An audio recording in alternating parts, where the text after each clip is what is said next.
All right, folks, welcome in Yankees Unloaded, episode 241. I'm Jake Ellenbogen. He is Gary Sheffield Jr. The Yankees just beat the Royals 10-2, which is great. We saw a bullpen that was able to be rested for the most part today.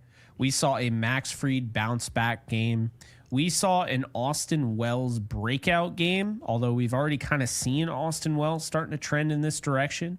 We're going to talk about DJ LeMahieu. He's now hitting 277, in case you didn't know that. A 3-hit day, probably the quietest 3-hit day from Jason Dominguez. Ben Rice actually catching today. And in addition to that, and definitely last, but certainly not least, Giancarlo Stanton absolutely raked today in his rehab start.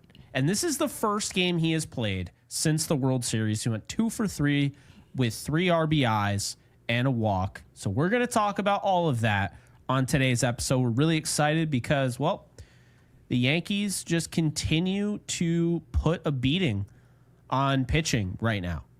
In the recent weeks, we've now seen since the Dodger game, or that Dodger 18-2 game, it's been offense ever since. Now, you know, Gary, we've talked at nauseum about how the bullpen is a little bit of a concern, and obviously I'd say a big concern. Still probably is, yeah. But I don't think we're giving the offense enough credit. And by we, I mean, I don't think many fans are, I don't think people realize Austin Wells coming into this game was on pace for 25 home runs and 91 RBIs. He hit 9th today, Gary. 9th. Yeah, I had people messaging me. They're like, so does this mean Austin Wells should just hit 9th? And I'd probably say for the time being, yeah. This is new school baseball. Like sometimes people are going to say, well, he was horrible for a month and then he turned it on. But when you're on pace for 27 jacks, now over 100 ribbies, that's kind of new school baseball. That's just the way baseball is played. Maybe you don't like it. Maybe we don't like it. But it is what it is. You tend to look at a player's ops and you look at league average of 700. Do you get on base? Do you slug? Austin Wells does both. And we've talked about it. We talked about it at length last year, is that he was horrible out the gate. We talked about his hard contact.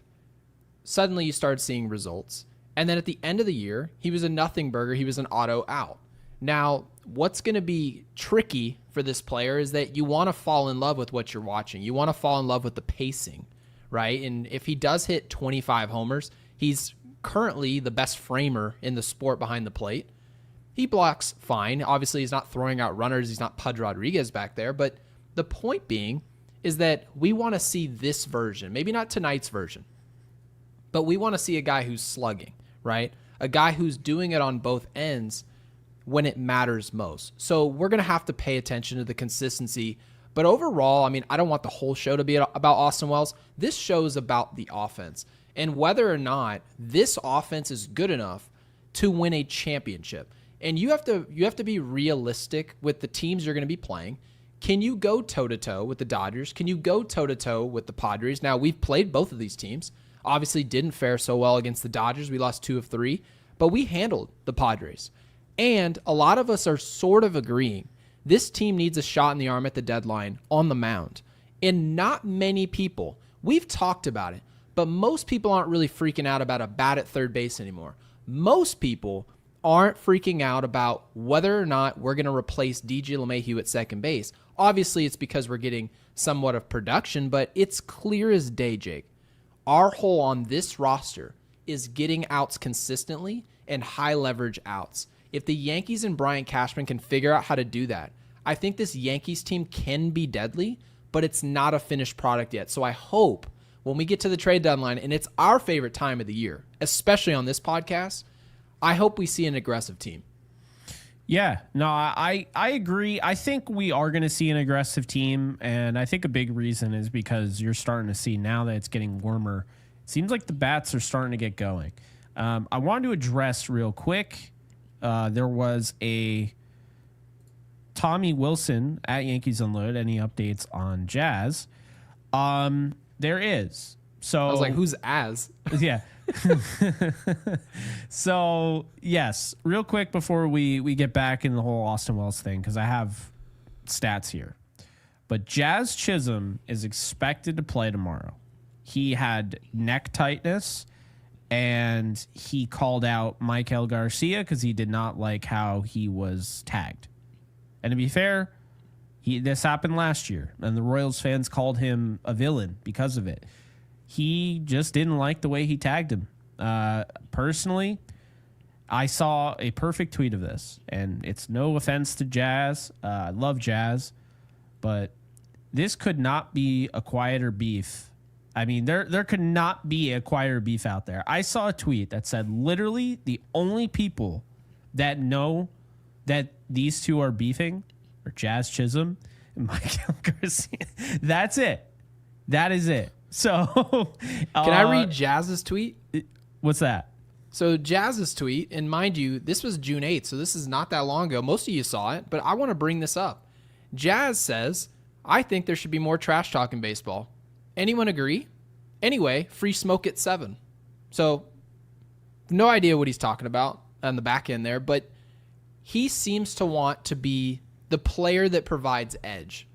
And I think if you really think about this, the Yankees have tried to bring in players into this organization that have an edge, right? And they brought in Josh Donaldson. Josh Donaldson was a player that Brian Cashman didn't just talk about the fact that there could be maybe production on the back half of his career. They wanted someone more edgy. They didn't bring in Jazz Chisholm, by the way, guys, to change. They didn't bring him in here to conform to Yankees culture. I think the Yankees over the years have sort of realized our culture, while it's respected, it's slightly outdated and can use some tweaking. Maybe it can get a little bit more mean. And also, I think there's some revisionist history when it comes to what Yankees product is. Obviously, it's winning first and foremost, but there also needs to be some mean guys, right? Maybe some guys who will go out there and throw a punch or fight somebody. And Jazz Chisholm seems to want to bring out this side of baseball. And like, he doesn't want to bring it where you're talking about the bad boy Pistons where he's just throwing punches every night, but a mental edge, right? Bring some fear to the other team. And I love this. I absolutely love it. And I think the fact that Jazz maybe can get involved in this side of the game, maybe can get him out of the whole power hitter, right? The whole sexy side of baseball. Maybe he's going to get all over the base pass and be that mean presence for the Yankees. Yeah, I think the big thing here is that there's not anything big here. I think that's the biggest thing, is that this isn't going to cause like benches, fighting, and all that. It's just between these two. That's really, he didn't like the way he tagged him last year. Then he tags him again in the face. Jazz didn't like it. I don't even think it led to an injury. I think when you slide head first, I think it's very normal to have neck discomfort. I've had that before. That's why they tell you not to slide head first. So every time Michael K brought it up and he's like, why do people do this? And there really is no reason. Obviously, Pete Rose did this a lot, and it's fun to slide head first. It just is. And certain players, I think they want to feel like, well, I want to get around a tag, or I feel I can get under the tag better, or I'm faster going into bases. But Jake, we've seen players slide into first base head first. Makes no sense. I hate it. I think it's awful because, when you're doing that, you basically are ignoring everything that you say. Because a lot of these players are like, yeah, I can't go 100% or 110% because it's weak. It's the 50th game of 160. But then you're willing to put your body on the line on a level that you would never have to put your body on the line for. Like sliding head first, there's nothing like it. I mean, it's just, to me, the bases, they've tried, figuring it out. I don't know. And we've seen guys get thrown out now because they're sliding over the base. So there's not even really much of a benefit anymore to sliding head first because of those oven mitts. So really, there's literally nothing good about it. No. I mean, feet first slides also, if done correctly, can slide under any tag. Any tag. If you can get enough where like your leg is able to go down a little bit, you can literally slide under any tag feet first. I mean, I was sure. I know for a fact I was once beat so badly at home, and I slid under the tag because I knew where to put my foot. Like, I didn't dive head first. I was out by a mile, and I know, like, there is kind of this idea, like, remember, it was a little bit ago, but do you remember when guys used to slide headfirst more into first base? And, like, I forget who came out and said it, but it was like, yeah, it's actually not beneficial at all. It's actually not as fast as just running through the bag. Well, I mean, I don't remember who said it, but I've been hearing that since I was 8 years old. I remember it wasn't me. Like, teammates of mine would just go diving into first base. It was usually like the coach's son who would just always just go diving in head first. That sounds about right. And he'd come back and they'd say, hey, stop doing that. Doesn't make sense. There's no logical reason to do it. And we get the same answer every time. Didn't matter what level I played at, college baseball, high school, little league, pony league. The answer was the same. Oh, it was just my instinct. It was my first response. Well, get that out of your game. It doesn't make sense, because if you get hurt, in Jazz's case, he's saying, I'm going to play tomorrow. It won't be an issue. Okay, great. But what if it was an issue?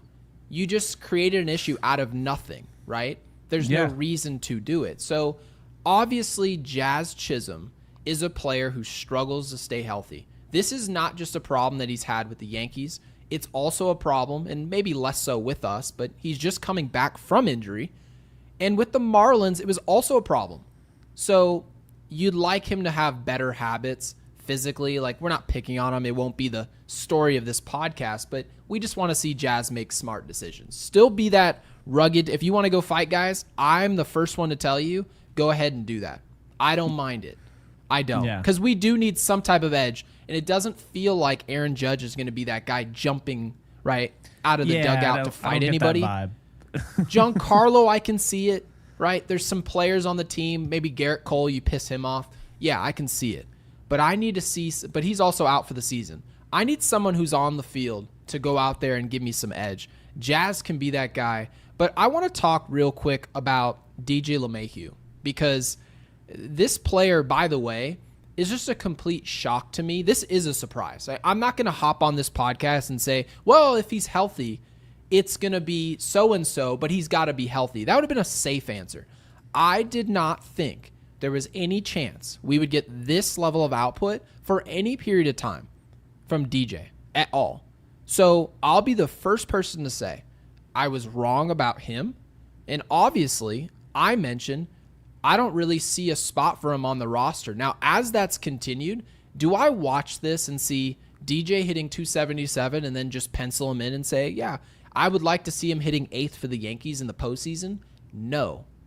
I believe he's currently earning a spot for a job in October, and a job means on the bench. That's also a job. If somebody needs to sit, someone's not playing well, I think DJ LeMahieu's showing he's a quality enough of a bat where I can go fill in for somebody who's better. I can do the job, but maybe I shouldn't be the lead candidate. So I'm proud of him. I mean, he's highly paid. Obviously, I don't feel sorry for him, but I didn't expect this. Jake, did you think this could happen? I thought it was possible because, you know, going along the lines of Paul Goldschmidt, it's like we also explained this, you know, as much as I badgered about this guy, he hasn't been healthy since what, 2020? Like truly healthy. Yeah. This is his first time truly healthy.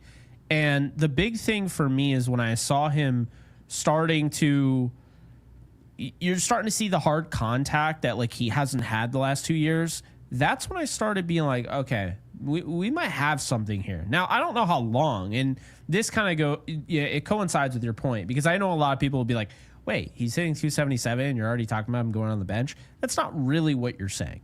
What you're saying is I'll take whatever I can get from DJ LeMahieu in June, but he's not likely going to be hitting 277 and having a 765 OPS come late August, early September. You know, you also have to project. Yeah, DJ LeMahieu, if he plays from today, you have to be realistic. Today until the end of the season, how many games? He's not going to play every single day, but it seems like if he's playing at a high level, he's going to play most often. Well, how often can he play? You just mentioned that he hasn't been healthy for a full season since 2020. And that was a shortened season, by the way. Yeah. So really, we haven't gotten a full quality season since like 2019. It's 6 years.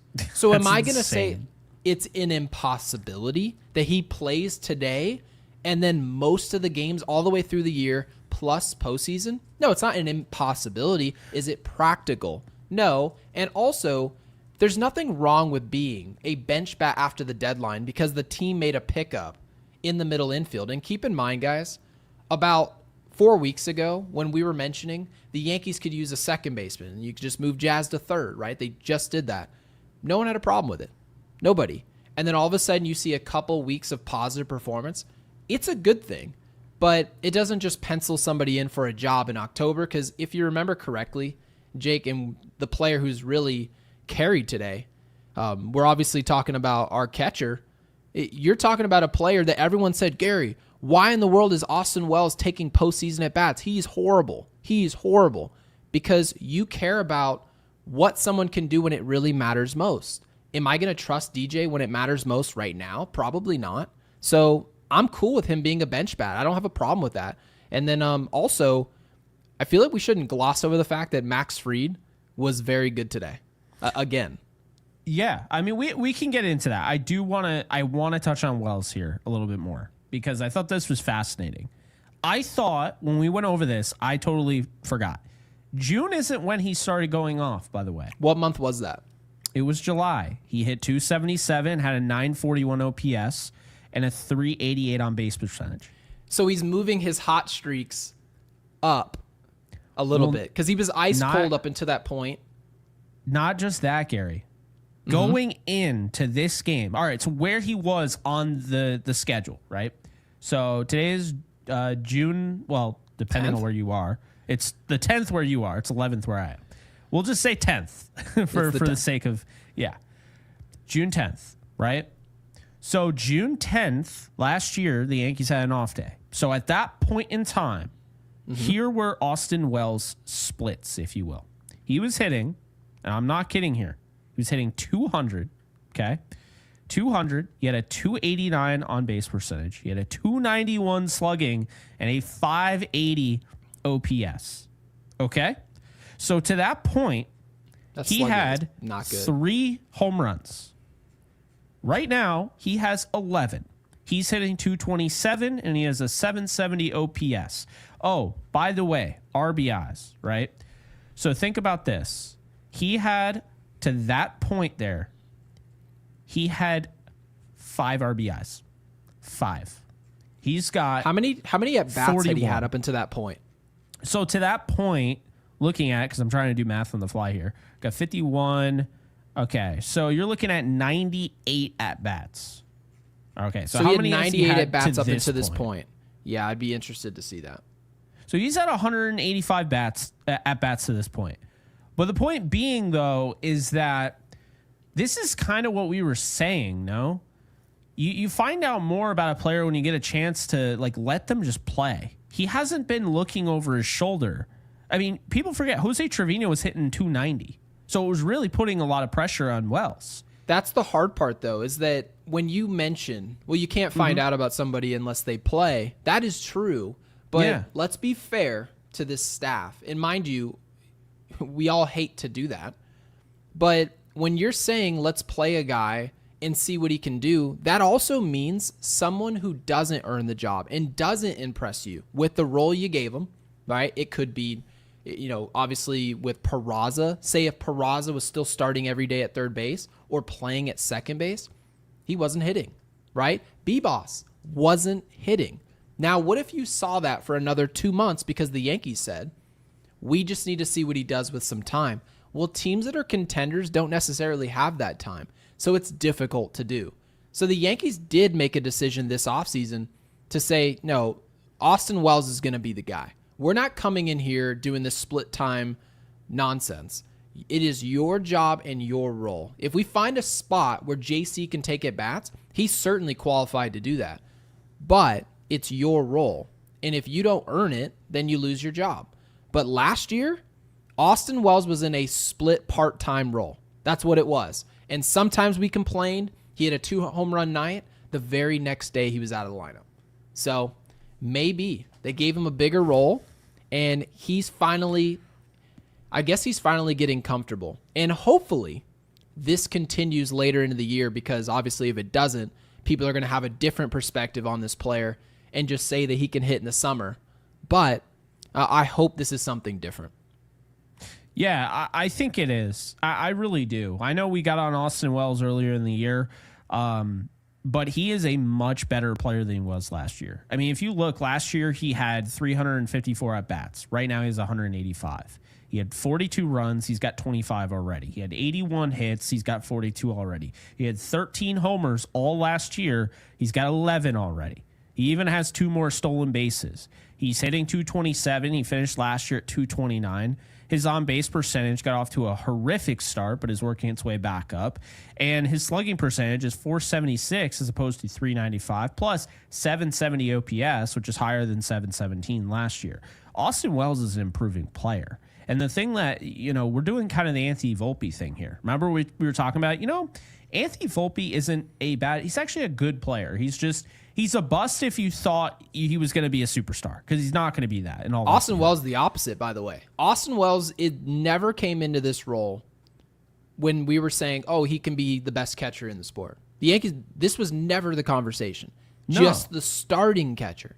So given his expectations, if he finishes the season where he's paced at, he hits 225. And I know that's not anything electric. It's obviously below league average. But what's not below, a 9-hitter giving you high 20s for homers, that's driving wild. in over 100.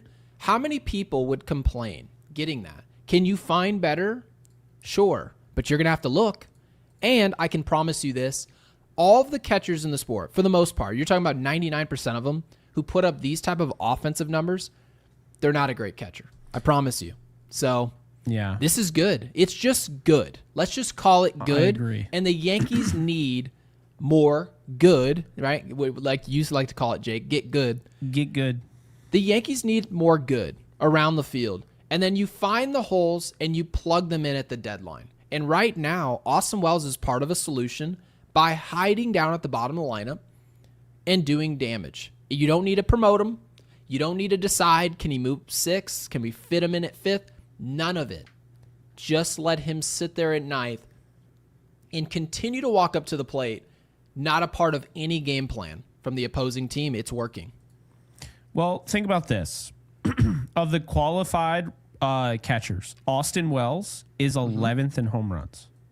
Okay? His 11 home runs. He's third in home runs. I was going to say, no damn way. Yeah, no. Raleigh is first. He has 26, which is ridiculous. Okay. Then you have Volpe, who has 14. Wells has 11, right? Then RBIs. Wells is second, only behind Raleigh, okay? And then you look at OPS, and Wells is in the top 5, okay?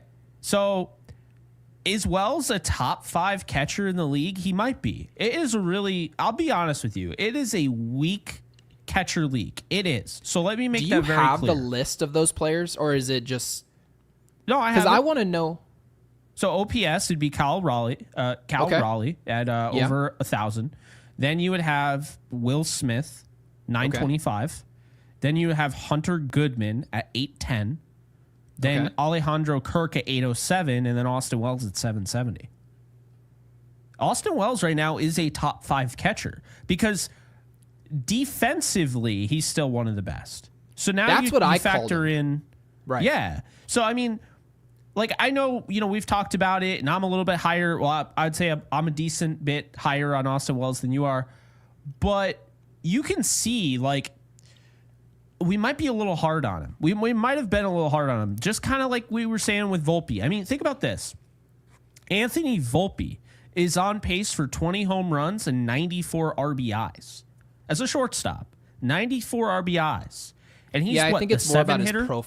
Yeah, it's probably more about his profile and then the expectations. Because keep in mind, if Anthony Volpe, we're talking years ago now, right? Before his major league debut, everyone's talking about whether or not the Yankees should try and trade for a Lindor, try to go sign Corey Seager, all the options that were possibly available.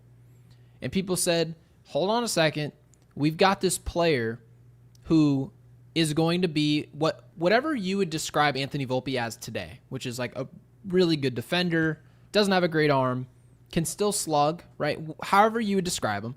If they'd known exactly what it would be, they wouldn't have had as high of hopes. They'd have said, okay, we've got a good player, but it's not anything great. We probably can go do something else. They probably would have, okay, if you had a crystal ball. But as far as what Austin Wells does, and you sort of did give a sneak peek there of what I think of him, he's a really good player if he's hitting, because at catcher, he's not going to throw anybody out.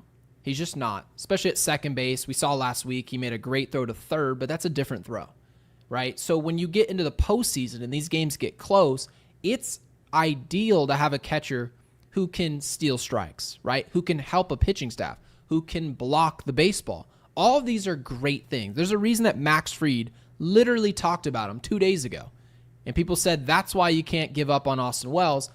But then, Jake, you've brought up these offensive numbers, and you say, oh, it feels like the bat's underrated. Like it just sneaks up on you. Yeah. And I feel the same way with the numbers you brought up with Volpe. If somebody told me this year Volpe's going to hit 250, he's going to hit 20-plus homers, and play the same defense you've seen all year, I would say, good. I'll take that. I don't need to find a replacement. We'll fill in the other holes. We're not going to lose in October because Volpe is a 250 hitter who hits for pop and plays good defense. Or Austin Wells is the best framing catcher in the sport, hits 25-plus homers, drives in over 100. We're going to complain about our catcher? There's no way. I wouldn't do that. I'm going to complain about the other guys not producing and then fill in those gaps. And those guys, in my opinion, Jake, because I want to know what you think, this is bullpen.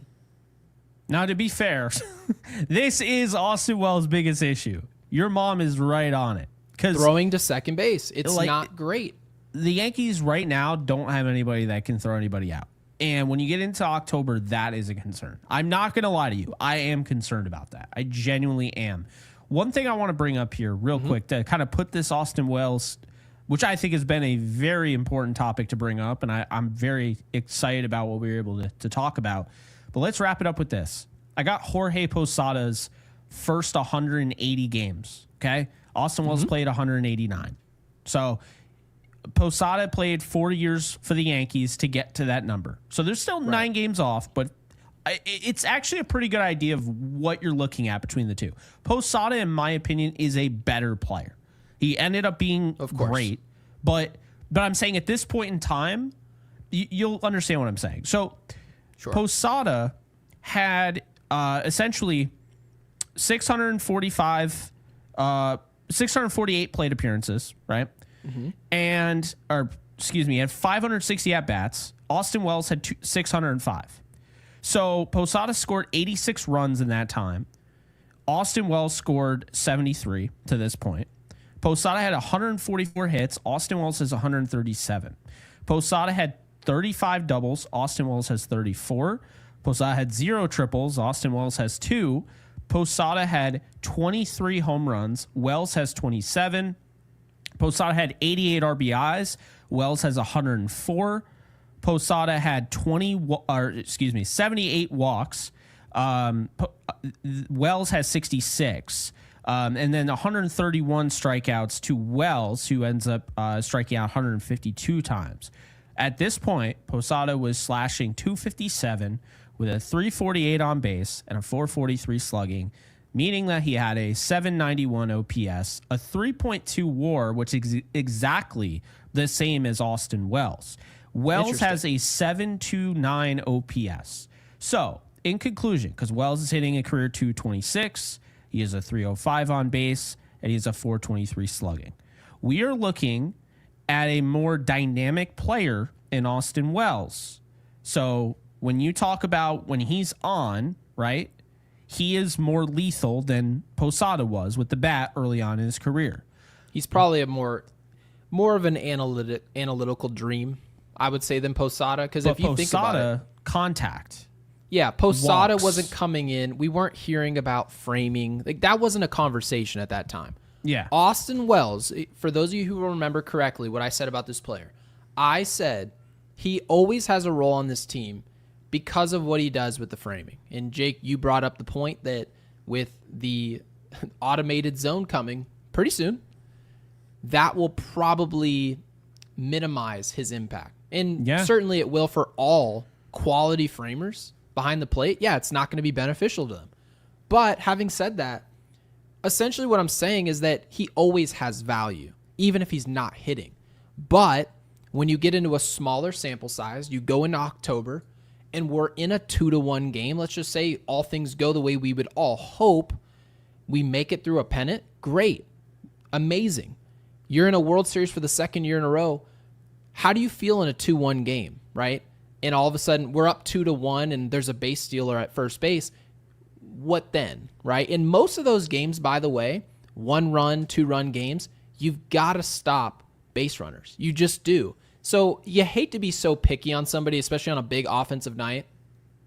We're going to allow him to play out the full season, and then he's just going to be out there in the field in close games. And we're going to have to see if he does anything and he throws a punch back to base runners, because right now he doesn't have an answer for that.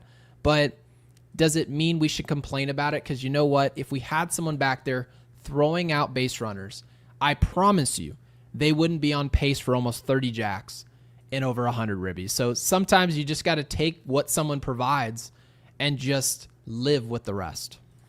Yeah, no, I agree. By the way, Wells is the youngest of all that crop with those guys. Raleigh's 28, Will Smith is 30. So right. He's a very valuable player. It goes back to when we were looking at like the trade value, and it's like Austin Wells is like a top 3 most valuable player according to that site in the organization. You can see why in a league where, I mean, Adley Rutschman is currently hitting 685 for his OPS. Okay. Yeah, he's having a bad year. Yeah. I mean, it's not good. So that's kind of where you're at. It makes it, the value is inflated because of how bad just the catcher landscape is right now. I mean, Real Muto is hitting 663 OPS. Kybert Ruiz, who was like this young, like up and coming catcher for Washington, 612. Do you remember the conversation I had with you? This was about 2 weeks ago. I'll just refresh your memory. Mm-hmm. I said you should never anticipate in today's game, with as many defensive analytics are involved in all of these catchers, you should never anticipate that player is going to be around for 12, 13, 14 years. Never. Because every catcher, and we're talking 95% of them, from 8 years ago who were great catchers, nowhere to be found. No one can tell me where they are. They don't exist. The game's changing. I almost feel it's almost like having the rookie quarterback in the NFL. You just kind of have to hit while the iron's hot, and then all of a sudden year 5, year 6, and 7 roll around. It's time to really depart. But sometimes you'll end up in this like long-term contract marriage. It doesn't work. Giving the catcher $100 million, it doesn't hardly ever work. Obviously, what Cal's doing is just ridiculous in Seattle, but there are going to be outliers. Don't make it your rule.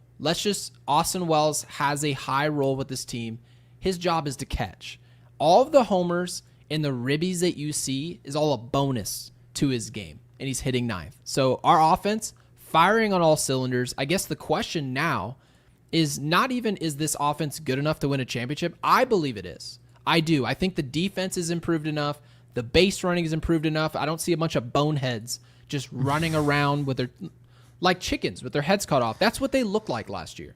And it feels ridiculous to say that because we obviously cover this team. It was the first year we did that. We make a World Series in our first year, right? And you'd think it would just be all sunshine. It's all we're talking about is positivity.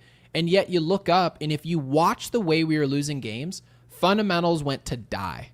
It was brutal. It was really bad. So if you thought the World Series is bad, I promise you, for those of you who didn't watch that, like you didn't watch the whole year, it looked like that all year. The Yankees just made ridiculous mistakes. We freaked out about it in the moment and then sort of forgot about it, and then they resurfaced right there at the end. So I'm hoping that this team can really use this as a wake-up call of how good this offense really is and how much this unit can win something, but you got to put something behind it, like some arms. It's like we said last year, or at least I think I brought up, you have to be on this team every day to kind of understand and have the full scope, because before you know it, Alex Verdugo isn't hitting 270 anymore. He's hitting 170. Like, that's just the way we learned that the hard way last year, how quickly things can change on a dime. But we talk about it in a negative way. I also feel like it applies in the positive way. I don't think people, if we didn't bring up DJ LeMahieu was hitting 277, I don't think anybody would have mentioned it. I don't. Because that's not like, who are you thinking of right now? Maybe Jason Dominguez 3 hits, but you're thinking of Posada and Wells. That's who you're thinking of. Everyone is thinking about the guy who hit the 3-run shot, the guy who had 5 ribbies today. That is who you're thinking of. Or you're thinking of Max Fried. Or you're thinking of Aaron Judge, who, by the way, crazy stat for you, okay? He's never done this before. He's never had 200 hits. He is on pace for 240 hits. Aaron Judge. Can I make a statement? Yes. 242. I believe. My bad. 242 hits? It went up today. Okay. I'm going to go ahead and say this. If Aaron Judge eclipses, I'll say 215 hits, in my opinion, it will be the greatest single season of all time. I agree. And I'm going to say, this is the reason I say this. Everyone always compares numbers in this sport. I get why they do it. I understand it. But what they don't tell you is all the different factors, right? The pitching, like what the average batting average is in today's sport, that matters, right? Players aren't hitting 240 today on average because they just suck. It's not that. It's that when you turn on a game on a day-to-day basis, the 4-starter in Cleveland is throwing 97 from the left side. That's just the way the game's played now. And starting pitchers are pitching less and less. So what does it mean? Power relievers are coming in more often. Now, does it mean the game's impossible today and the game 20 years ago was easy? No, that would be an exaggeration. But the point is, when the average player is hitting 240 and you're looking up and a player is hitting 395 with 50-plus homer power, what the hell are we watching? Dude. Aaron Judge is the best offensive talent. I don't think there's any other player in the conversation because people have been telling me about Albert Pujols as if I watched all of that, right? I watched what that was, watched what it looked like with him coming to the plate, and it was electric, right? And there have been other players that are sort of in that breath. Alex Rodriguez, another player, that MVP season, where guys come to the plate and it's an immediate threat. It just is. But Aaron Judge is doing something that hasn't been done. You're talking about a player who's not just getting on base at a 500 clip. He's not just going to walk 220 times. That's not how he's getting on base. He's hitting. He's swinging the bat. Teams are still deciding, and some people out there are saying they continue to pitch to him because of the stuff, of the velocity. It's just too hard to hit today. So players are still going after him. It continues to fail. So what Aaron Judge is doing, in my opinion, if this continues, maybe he finishes at 370, 375 batting average, obviously short of the 400. I believe it's the best single season I have ever witnessed. Yeah, it really feels that way because, again, yeah, you know, he's, I think, 1 percentile in whiffs, right? But that's just like missing the ball. It doesn't necessarily mean he's, you know, striking out all the time. And I mean, he strikes out a decent amount, but he's also gotten a lot better, in my opinion, at being patient, finding his pitch, and shortening his swing. We've seen a lot of that. It's why Raleigh, by the way, is leading the league in home runs. I'm sure Judge could have 30 right now if he was using his normal approach, right? His usual approach. Do you feel like, I actually have a real question for you, and I'm curious. I don't know what you're going to say about this. Do you feel like if the Yankees had won the World Series last year, and I hate just changing history because the Dodgers earned it and it's done. Yeah. But if the Yankees had watched Aaron Judge just explode through October of 2024, we're getting fitted for our rings. We're champions, right? We're defending a title. Don't you feel like this season of what we're watching currently is being overshadowed by his postseason play? Because I feel like if Aaron Judge was cemented as a postseason success, which he's not as of now, people would be looking at this regular season as what I described it as. But I feel like it's fair, but it's unfair at the same time because it's like we're talking about regular season baseball only. Do you feel like if he'd won, we would be looking at this and more people would be saying this is the best thing we've seen? It's definitely an interesting conversation. I mean, this is kind of my issue with the like Ohtani talk, right? Because Ohtani wasn't good in the World Series. No, he wasn't. But I always hear about Ohtani. And to your point, yeah, this is honestly he's on pace to have if the numbers stand the way they are, we're talking 60 home runs, 145 RBIs, 157 runs, 42 doubles, 242 hits. Like this video.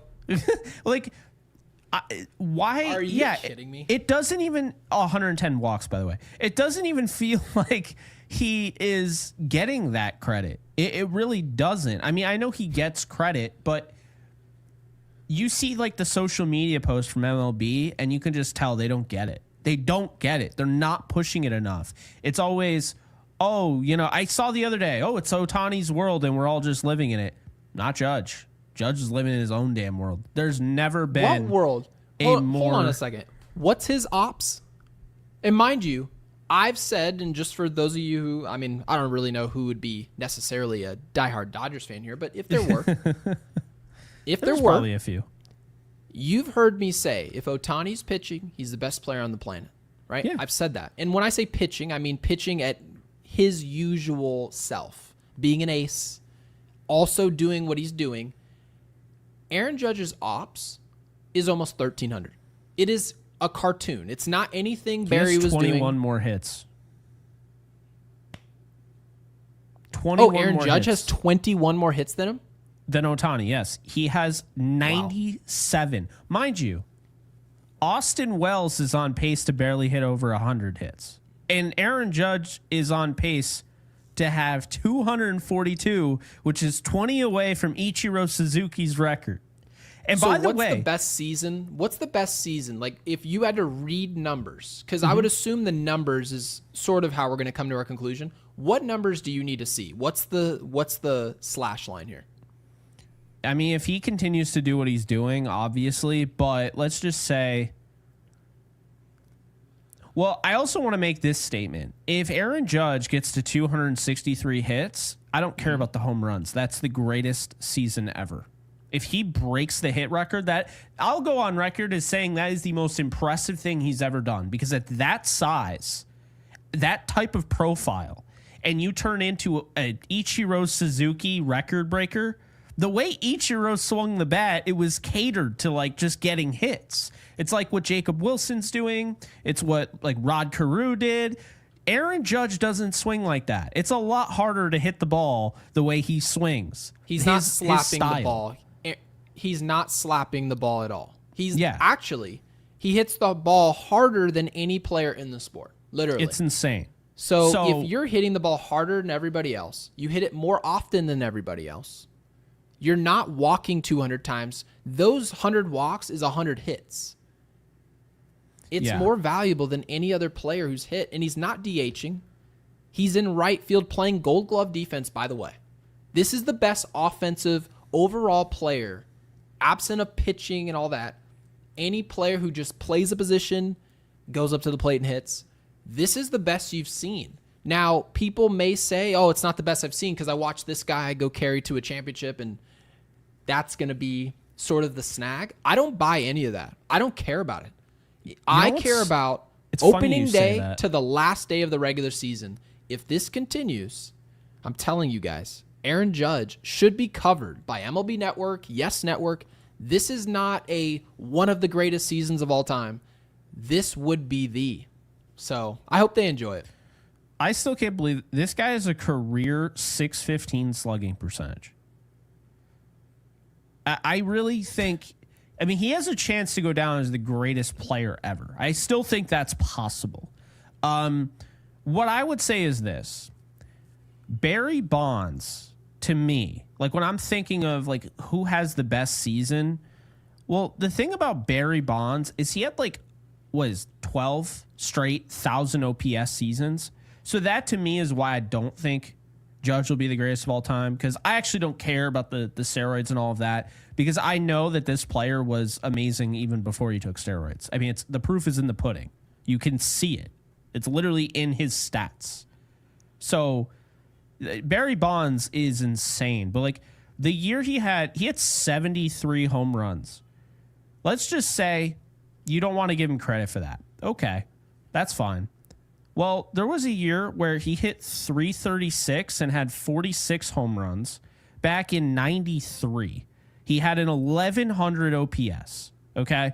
So like he had 29 stolen bases. He had 181 hits. 1993. Right. So you know what's so interesting about all this? Judge 93 is probably like the one season that's comparable. Do you realize in that season that everyone talks about in 04? I think what is it? 01? He had 156 hits. Aaron Judge is tracking to have 100 extra hits. 100. That's what I'm saying. I think Judge can have the greatest season ever. I don't know if he's going to pass Bonds as like the great, because I think what Bonds was able to do, steroids or not, right? Mm-hmm. I mean, he had an 1,000 OPS. I'm not kidding you. 1, 2, 3, 4, 5, 6, 7, 8, 9, 10, 11, 12, 13, 14, 15. He had 15,000 OPS seasons in 22 years. Okay. Right. He had 2 or 3 over 900 OPS seasons that weren't 1,000. Right. And in addition to that, he had a season where he had a 1,400 OPS in 2004. Holy hell, we are old. Barry Bonds is 60, by the way. I know. Barry Bonds, to me, will always be the greatest of all time. I understand people, I get it. I totally get it. I'm not trying to disrupt people. Like, you want to have issues with the steroid taking, I get it. He should be in the Hall of Fame. He's the greatest hitter of all time in all likelihood. He's the greatest player of all time, in my opinion.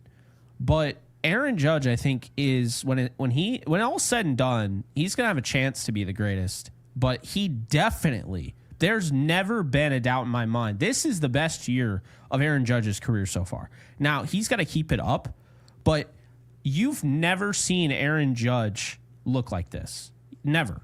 Because people will say, well, Aaron Judge had more home runs, a few years back. No, he's never hit like this. He's never hit like this. This is unreal. We have unreal. Okay? You know what I would say about Barry, though? I think he's the greatest hitter of all time. Like, if someone said, who's the greatest player of all time, I would say Barry Bonds, but I feel like I have an opinion that maybe other people don't have, so I'll just speak for myself. Yeah. I think Barry Bonds is the greatest hitter ever, and I don't hold it against him to get into the Hall of Fame. I want him in the Hall of Fame, all that. Same here. Having said that, I will hold it against you in one-on-one comparison. So if I see a player who comes out and he goes out and hits 394, let's just say he hits 375 for a season, he breaks the all-time hit record in a season, and he drives in 145 and he hits almost 60 homers, do I think that season, a season that I know is clean for certain, and I know Barry wasn't clean, I know that for certain, well, then now I'm looking at it and saying, what am I really comparing here? Because maybe you do still give the edge to Barry Bonds in comparative numbers, but knowing a player is clean, that makes a difference to me in an argument. It just does. So I'm all for Barry Bonds being in the Hall of Fame. I'm all for him getting the credit. I mean, baseball took advantage of all the eyeballs on the sport when he was around, right? And not just him, other players as well.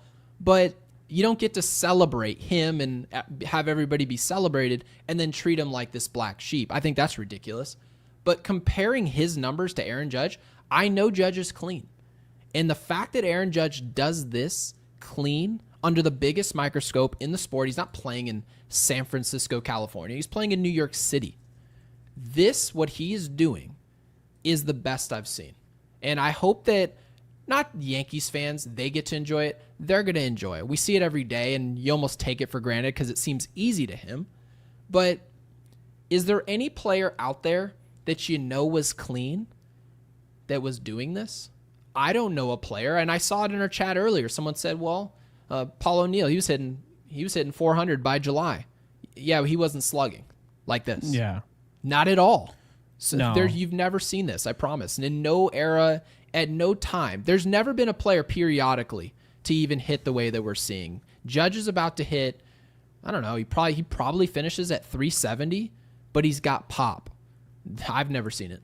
It's crazy to me because Ted Williams hit 406. Did you know Ted Williams never had a 200 hit season?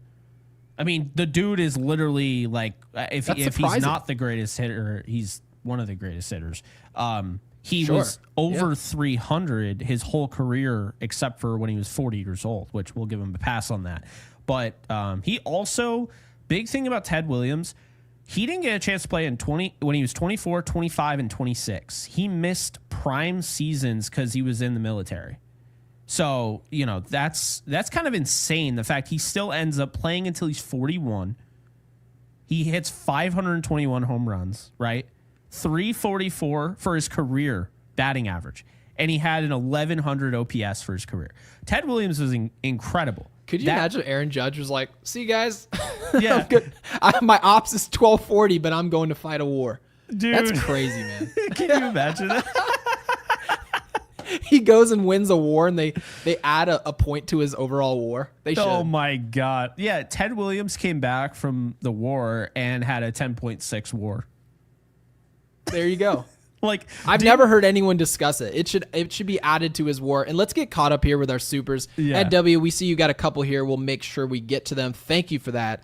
We really appreciate the 10. And by the way, guys, if you're just joining us, please make sure to like the video. YouTube just thinks people don't like the video if you don't like it. So please make sure you do that. And of course, subscribe so that you can return here. He and fought hopefully we host you again.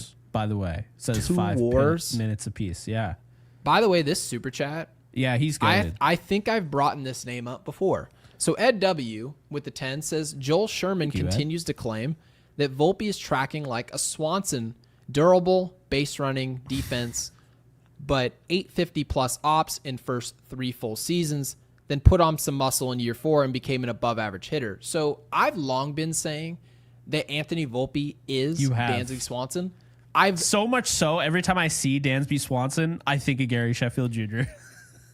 Ed W, please put in the comment section. I would love if you'd get back involved in there. Let me know if you feel like I gave you this idea or if you came to it on your own, because then it'll just be two minds thinking alike. Because I've been saying Dansby Swanson is still a really good player. He just is. Yeah. And he commanded a big contract. Was he overpaid? Yeah. Yes, he was. But having said that, there's something to be said for someone who you can describe as a good, not great hitter, right? Periodically can show you something offensively. Good base runner. Volpe's not the fastest guy. I literally text that to you today, Jake. He's not that fast. He's like league average. And overall, you look at him, you say, well, pretty good defender, pretty good hitter. He's not great, but he's pretty good. His weighted runs created, his bacon and all these different analytics will say he's pretty good. But people compare pretty good with where were expectations, and that's where things sort of they get out of whack. People get upset because he's not living up to expectations of greatness, but that doesn't mean he needs to be slam dunked on every day. It doesn't mean that. So yeah, Ed W, great point. Jake, what do you think about that? The whole Dansby Swanson thing. I think it's spot on. And I think that would be a good case scenario right now for the Yankees. We'll take it. I think the most important thing is realizing Volpe can get better, and also realizing while Volpe can get better, Volpe also might not end up being a superstar, and that's okay. Like I've already I want to see him improve in certain areas. Like I don't want to see him have 90-mile-an-hour fastballs getting blown by him, but I think we're starting to see him improve slowly but surely, and I think the pop is coming back. You know, it's funny.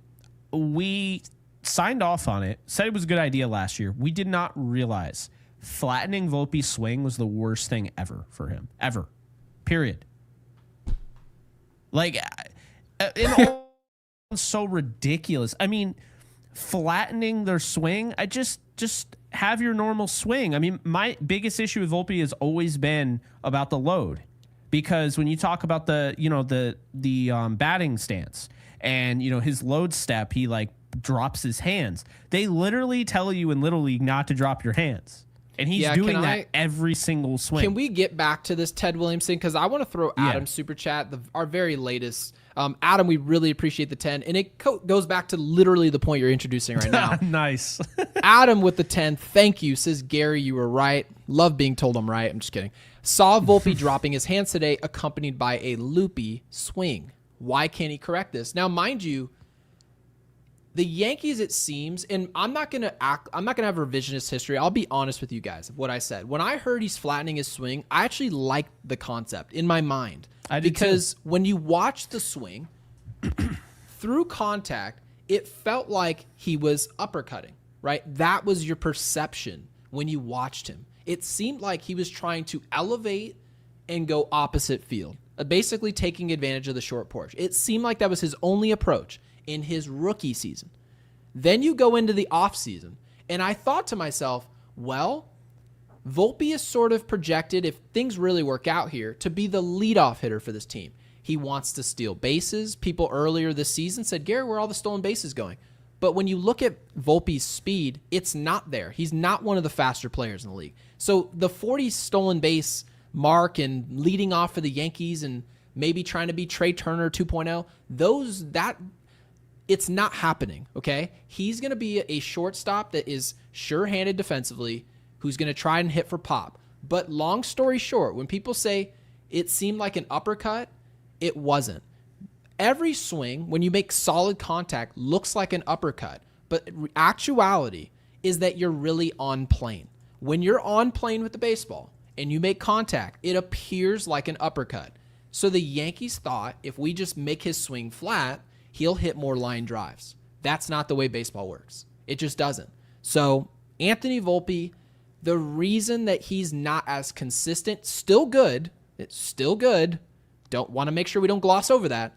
The reason he's not consistent is because he works underneath the ball by dropping his hands. If his hands weren't dropping, he would be much better. And I think he'll eventually figure this out. I have no idea when. Justin Turner did this with his career with the Dodgers. He added a leg kick, and all of a sudden his hands were on plane much more often. He became a 300 hitter. Maybe Volpe doesn't become a 300 hitter, but 275, 280 with pop, I can see that. Yeah, I could see that as well. I think if you're looking for kind of the speedy leadoff guy, and we're not seeing a ton of pop from him in the minors, despite the fact that everyone's talking about him. Normally, you talk about home run hitters, right? Well, I'm talking about George Lombard Jr., who only has 6 home runs for his entire career in the minors. But this is a guy that already has 8 stolen bases. He's barely been in the Double-A. He had 11 in Single-A. I think that's the leadoff hitter you're looking at. I think he is probably going to be the future leadoff hitter for the Yankees if he's not traded. So does speed matter, by the way, for your leadoff guy? Because it doesn't feel like many leadoff hitters in the game today. It doesn't feel like the Johnny Damons are really out there. I think it still does because, think about it like this. It's a benefit to have a speedy leadoff hitter, right? Is it necessary? It's necessary. Is it a need? No, because, we still see, guys like Schwarber leading off. But what it does is it's an advantage. Okay, it's an advantage if I have an L.A. De La Cruz who comes up. Now I have a base stealer, a threat, who's going to be in a pitcher's head from the moment he starts pitching. So he gives up a single or he walks, and now he just started pitching in this game, and now he already has mind games going on about the guy on first that's inevitably going to steal a bag or two, right? So I do feel like there's a serious advantage to it. I don't feel like it's a need, but I feel like it's one of those things. Good example of this. Football, running backs. Is it a need to have Saquon Barkley breakaway speed? No. Oh, it sure helps. It's an advantage. Am I right? Yeah, you can ask the Rams, yeah. Thanks. It's an advantage, man. Perfect example, Kyron Williams on the Rams. Doesn't have breakaway speed. He's a great pass protector. He can catch. He's a great, he's got great vision, running in between the tackles. Guards, yeah. That's one of the better running backs in the league. But does it help to have a guy that can hit a home run literally any time he touches the ball? Yeah, it does. And I think George Lombard Jr., you pretty much, if you're going to be the leadoff hitter, I don't even think it has to do with speed per se. I Well, think it's it on has base, to. but yeah. On base matters too. But I think in today's game, if you're not the first guy for the most part that team wants to see hit, you're not leading off. Like back in the day, there used to just be some speed guy that, hey, if he gets on first base, it kind of tees up the first inning, right? We'll strike first. He's at first. Certainly. We'll steal second. And then now our 2 and 3 hitter, the second hitter 20 years ago, his job, leadoff hitter gets on base, any means necessary. He tries his best to get to second base. The 2 hitter, right, is maybe even considering bunting or trying to go the other way and having a productive out, a hit at best, gets him to third base, and now your best run producer, your 3 hitter, right? He's now up with a man on third base with less than 2 outs, and it's teeing up an RBI. It's not the way the game's played anymore. So I feel like if we're going to project leadoff and all this stuff, I don't even think speed or stealing bases in general have anything to do with hitting leadoff now. I really feel like your job is to just hit often in any means necessary. And the stolen base and running isn't even really a concept in today's game. I think if you can hit, they just plug you and play you wherever. They don't care. Yeah, I mean, just for reference right now, because I'm sure people are curious, George Lombard Jr. does have an over 340 OPS, or excuse me, on base percentage. So, yeah, so he's finding his way on base. That's good. Yes, which he needs to, because the average is hovering around 200, right? But That's improved. When he was in high A, he had a 329 batting average, a 495 on base, 488 slugging, so a 983 OPS altogether, but only hit 1 homer. He's not, if the bat develops as like a pop type of guy, it's going to come later in his career, and I'm okay with that. Like, you know why I'm okay with that? Because Paul Goldschmidt opened up my eyes this year. You can slug without hitting home runs. You can. And Goldschmidt, he's probably going to end up with less than 20 home runs. But you know what? He's situational. He's a guy that can drive into, he's not, he hits, but like he's not like a slap single guy that's not going to add anything. We talk about this all the time with Arias. We talk like that type of hitter. Do they help? Yes. But would you much rather have a guy that does damage? Yes. And that, to me, I think that's what Lombard Jr. is going to end up being without the home runs. Okay, so a little bit of a hybrid. Yeah. Yeah, we'll take that. And Ed W. with the super with the 5 says Ted Williams had 17, oh my God. Dude, that's 1,000 ops seasons, including age 41. My God. He could almost run for president at that point. And his ops was still 1,000. 1 season under. Judge could crack 1941 Ted. Cracking Ted Williams is nuts. And no generation can you compare numbers and just say that it's just black and white across the board. It just doesn't work that way. I just hope that Aaron Judge gets his flowers. And I feel like the only way that's going to happen, and unfair or not, is if this Yankees team can win. So Brian Cashman, and also still some responsibilities on Judge, he needs to live up to it in October to sort of unlock this new way to look at him. Because right now, he's just sort of playing regular season ball, and people are, as you put it, they just seem like they're overlooking it. And I get why they're doing it. I think it's somewhat valid, but I don't want it to end this way. I don't want Aaron Judge to show me a season where it's 380, and I can genuinely say I've never watched it in 30 years of being on this earth. I've never watched anybody play at this level. And for us to just gloss over it and say, look at Ohtani. Ohtani is greatness. Look at this guy's doing. Yeah, that is frustrating. I can't even lie. Where do you think? All right, real talk right now. Mm-hmm. Where do you think Aaron Judge's average ends up when it's all said and done? I'd probably say 368. Oh wow. Okay, I was gonna say like 355. Yeah, so, I just think that's the number that a regular human would get to. But I think now the difference, because you mentioned that this is not the same version of Aaron Judge. This is a new player. We've never seen this. That's true. He'll show you. I go ice cold for a weekend. I go for 5, right? 0 for 3 the next day. But the difference between his regular output and what the all-time greats, what they would do over the course of 2 or 3 weeks, like what their hot streaks look like, Aaron Judge's hot streaks look like 4 for 4. Like, he's getting hits. He's not going 0 for 2 with 2 walks. Those aren't his light days. So I'm looking at this player and just thinking, I don't think he has regular trends. I don't think he's human. I don't. This is something different. I think he finishes at 368. He wins the batting title. He is leading in homers. He probably doesn't lead in RBIs. I mean, there's some ridiculous numbers out there. But what's new with this guy? It feels like next year it'll be impossible for him to prove that he's better. I would have said that 2 years ago. There's no way Aaron Judge could show us something better. It just ends here or it declines from here. It just hasn't.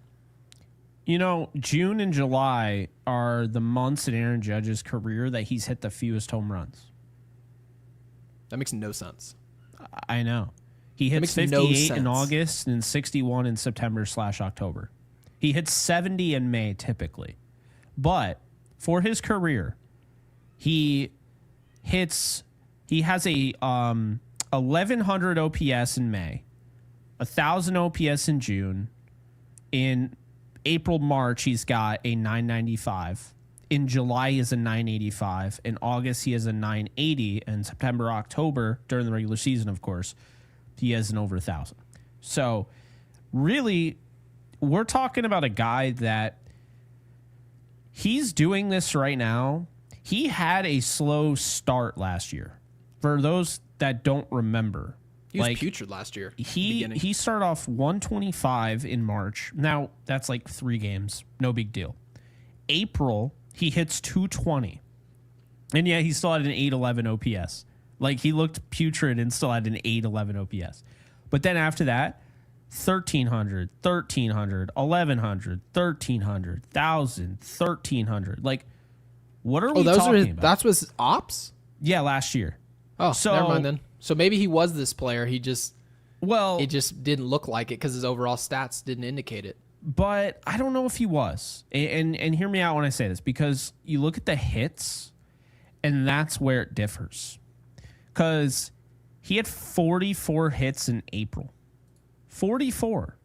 Now, think about how many hits he had in April last year. Half of that. He had 22. Okay? So, like, the point being is that, no, he is a different hitter. He is. He has changed. His approach is different. He's gotten better. That's just the reality of it. He just is. And so, I mean, if you want to talk about it, like, I saw some crazy stat, like his last 400 games, he has over 1,100 OPS or some crazy stuff. Like, that's insane. I feel like OPS, though, is a little skewed to walking. Like, you're getting on base. That's and then when true. you do hit the ball, you're slugging. And walking is still good. You get to first base, and that's certainly an accomplishment. But isn't there something different? If a player walks 200 times in a season, that's great. Like, no one does that. But also, what happens if there's another player who, say, walks 130 times, but he has another 80 hits than the other player? Then what? Right? The ops may be similar, but one player has 80 extra hits. Who do I want up there with a man on second base and less than 2 outs? Probably the guy with 80 more hits. Probably. Yeah. His slugging is crazy. This year it's 776. Last year it was 701. This year his on base is at 491. Last year it was at 458. So, I mean, you're talking about, well, let's just say this, like where he was at this point in the season last year. Okay? Because we know what he is now. 396, 24 homers, 58 RBIs, 1,200 OPS. 1,267 to be exact. Where he was last year at this point in time, he was hitting 305, and he had an 1139 OPS. And at this point in time, let's check here, he had 24 home runs. So essentially speaking, this year it feels like teams are pitching to him more. It is weird, isn't it? They're pitching to him more. We saw, and you mentioned it happened a little bit extra after this series. So I want to make sure that people remember you did correct me. Mm-hmm. But Ron Washington made the decision, I don't give a damn what the situation is. He's not hitting. Go to first base. Tigers We did are this. we're going to pitch to a hot Cody Bellinger. We don't care what Ben Rice is doing. He can be hot. We're pitching to him. It won't be 99. Every other team, other than the team that you mentioned, is just pitching to him. It doesn't even feel like it's a decision. Every time he goes up there, for the most part, they're just going right after him, and it continues to fail. I want to get to some of these supers because some of them are great, especially the last one from Brian. Yes. I know you're going to be excited to talk about that. I know for a fact. You've been talking about that player for a bit now. Yeah. But Ken with the super says, I live near L.A., love the Yanks. Judge is great. L.A. lost. Yeah, the Dodgers got pummeled tonight by the Padres, so always a nice sight, but we're still going to have to deal with them ourselves, and we haven't shown we can do that. Yeah. And then Mark, and I'm glad you brought this up because we wanted to talk about this, and this is Big Giancarlo Stanton. And Mark with the 2, thank you for that, Mark, says, Big G looked great tonight. Yes, he did. Hit 2 missiles. And I think, Jake, you mentioned they were 11 off the bat. Are you still serious? singles. Thanks, guys. Yeah, of course, Mark, anytime. But, Jake, where do we go from this? Because this is a good problem to have. It presents a few problems, right? You're talking about Ben Rice. You mentioned that he caught, right? He found his way behind the plate tonight. That was interesting. And now but having all said of a sudden, Wells is hitting. So it's like... not so much of teeing up anything, because if all of a sudden Ben Rice was just starting over Austin Wells, say next week, that would be weird. You've got a player who's now, according to Jack Curry, he's pacing to hit almost 30 bombs. He's pacing to drive in over 100. What, you're going to bench that player for this other player? That wouldn't make sense. So it seems like certain players in Austin Wells getting hot is now creating this tornado. So Big G, so far tonight, as Mark brought up, and Jake, you also brought up, he looked electric. He's going to be the DH of this team a month from now. He will be starting DH, I promise you. But what happens after that? I mean, we're not paid to make that decision. It's going to be Aaron Boone's decision, and then he's going to take all of the flack for it, and then we get to sit here and pot about it in hindsight. I mean, that's exactly what we get to do, right? Yep. Yeah, I think this is how I'm looking at it. Going back to what you said about DJ LeMahieu earlier, that's how I see it. It's okay if DJ is a bench player. You know what I'm actually seeing for the first time in a while? The Yankees are starting to look like the Dodgers a little bit offensively. They have guys that can come off their bench, and we could be seeing lineups where there are guys in and out of the lineup like we did in the World Series. Remember, like Pajes was out of the lineup and he was in it the next day, and the Yankees might be deep enough to do that. Do you like that though? Because if you remember, like A-Rod's been saying, hey, what was the difference? And we've talked about it a few times on the show. He's like, oh, what was so big for us is just the camaraderie and just understanding, hey, I'm hitting 2 tomorrow. I know that for a fact. And it's going to be that way every single day. But baseball's also changing it. Yeah, because baseball just changes. All of a sudden, Schwarber will be hitting leadoff. Then there's a lefty on the mound, and he's hitting 5th the next day. Baseball just goes with the ebbs and flows. I was curious what you thought about that, because it's nice to say you've got the depth, but you know what really pisses people off? When you've got the depth and you just use it just because you had it, rather than playing the hot hand. I think that bothers a lot of people. No, I agree with that. And I feel like we kind of got into that a little bit with Trent Grisham, who was clearly cooled off. And I mean, he had 2 hits today, so nothing against him, but he had cooled off. Boone was still using him just because, well, he's got 13 or 12 home runs already. Grisham's on pace for 33 homers. A lot of people don't know that.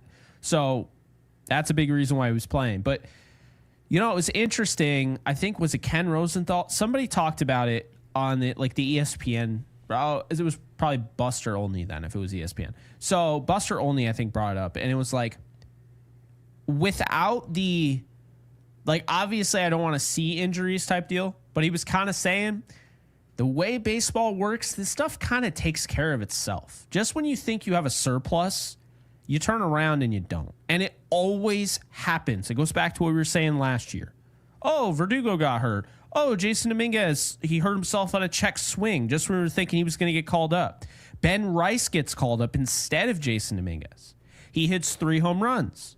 Then Ben Rice starts slowing down. You're like, Well, before Ben Rice slowed down, you're like, what's going to happen? Like, is he going to be the starter? And then all of a sudden now we're talking about, I want Anthony Rizzo in there. You and I came to the conclusion we want Anthony Rizzo at first base because of the experience. That's the reason. So you feel like there's never in October. So you feel like there's never an embarrassment of riches through and through. I'm going to prove this right, okay? And obviously, there never is. There never is. There's always something, whether it's a slump. Like, think about Austin Wells, right? Wells went from hitting 280 at one point last year to falling all the way down to in the 220s and hitting in the 111s for October. Who just won the World Series? The Dodgers. Now, mind you, the Dodgers won the World Series. They had about 7 names at the beginning of last season of 2024 that you could say that's a dominant starting rotation. They had a laundry list of names, right? You just heard all about them. Tyler Glasnow, all these different names they just sort of projected, and no one's going to be able to stop them, right? By the end of the season, it was Jack Flaherty and Yamamoto, and that is it. There were not any other names that you'd say, we're going to be dominated tonight. They didn't have all those names that they listed. Won a World Series anyways. They just found a way to piece it together. I always love to bring up the 2021 Atlanta Braves. They lose Ronald Acuna Jr., and everyone said, season's over. Nope. You don't have that embarrassment of riches. You need an aggressive deadline. Look at all these teams. The Texas Rangers, they lose Jacob deGrom, and everyone says, that was a huge waste of money. He's not going to give them anything. Max Scherzer, he's not healthy. He's going to also give them nothing. What are they going to do? They're going to go win a World Series anyway. You never have what you think you're going to have at the end of the year. You'll never. I promise you guys, the whole team's not going to stay healthy. What, DJ LeMahieu, Giancarlo Stanton, Ben Rice, Austin Wells, Anthony Volpe, Jason Dominguez, every single player is going to play 145 games and they're all going to be there in October? No, they won't. No, they will not. And there are going to be guys in this rotation who are there today who will be gone in 2 months. I promise you it'll happen. Why do I know this? Because it happens every year. Every single season, people talk about, he's just coming back. And then what does our chat say? Well, Brian Cashman's going to say it's this late season edition, and that'll give us the shot in the arm. It is every single season like clockwork. And really all it is, every GM does this just in their own way. Players drop like flies in today's game. They're throwing harder. They're trying to run faster. Everything is to the max today. Just do it short and sweet. Go for it all. That's the way the game's played. Throw 102 miles an hour. Try to hit it 115. And we'll find the next guy to do it if you go down. It's the way this game's played. So, yeah, I completely agree. The Yankees aren't going to be making decisions in September of what do we do with Giancarlo, Ben Rice, and Dominguez. Unfortunately, nature's just going to figure this out. And you hate that, but everyone doesn't stay healthy. It's just not happening. Yeah, it happens every year. And you just really what it comes down to is this. The winner for any championship, and this is why only fans say if we were healthy. You notice that? Only fans say that. And we could say that. Oh yeah, if we were healthy. I have no issue. I'm not demonizing that term at all. But you'll never catch a player and you'll never catch a coach making the excuse of health because they know what they signed up for. The winner of a championship, whether it's a Stanley Cup, whether it's a World Series, whether it's an NBA Finals, whether it's a Super Bowl, it's who survived to the end. Doesn't matter how you did it. It just means that you were the last one standing when it was all said and done. That's all it means. I mean, that's a huge deal, but the best team rarely wins championships. So you need to control the controllable. Exactly. Certain things are going to be outside of your control. You're going to get to the deadline. All these names, you thought you were going to have Garrett Cole and Jake, you've actually brought up many times. Can you imagine what this rotation would look like if we had Garrett Cole healthy? Yeah. Right? We had Luis Gil healthy. All these names, but guess what? You don't. So now you just need to deal with it. Every other team does. They just do. No one was talking about Tyler Glasnow last year. You want to know why? Because no one gave a rip. Nobody cared that he was wearing flip-flops in LA not pitching for the team. Why? Kershaw, too. Kershaw never touched the mound, but they still get fitted for rings. No one talks about them. Nobody cares because you just talk about the guys who are available, and every team's forced to deal with that. So, by the way, I want to make sure I correct something. I never do this, but I'll do it anyway. Make sure I throw Jeremy up on the screen. Jacob deGrom. I hope you're proud of yourself. Good job. All right. Anyway, go ahead. I don't have to hear about that again. I mean, it doesn't really matter, right? Of course. Pronunciation is pronunciation. It is what it is. Everybody pronounces things different.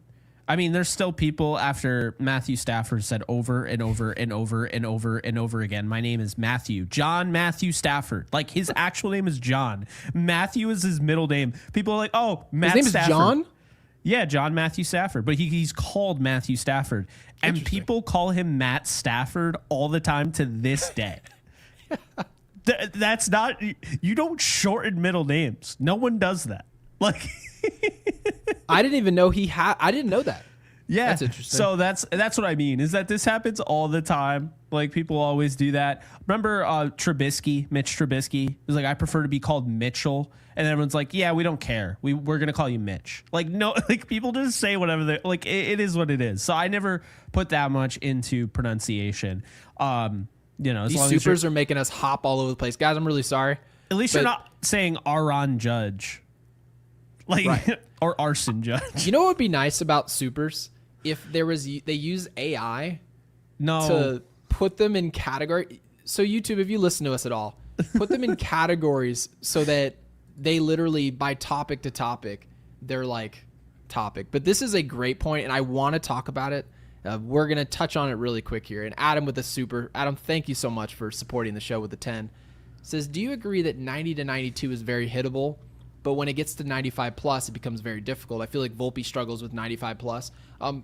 Yes and no.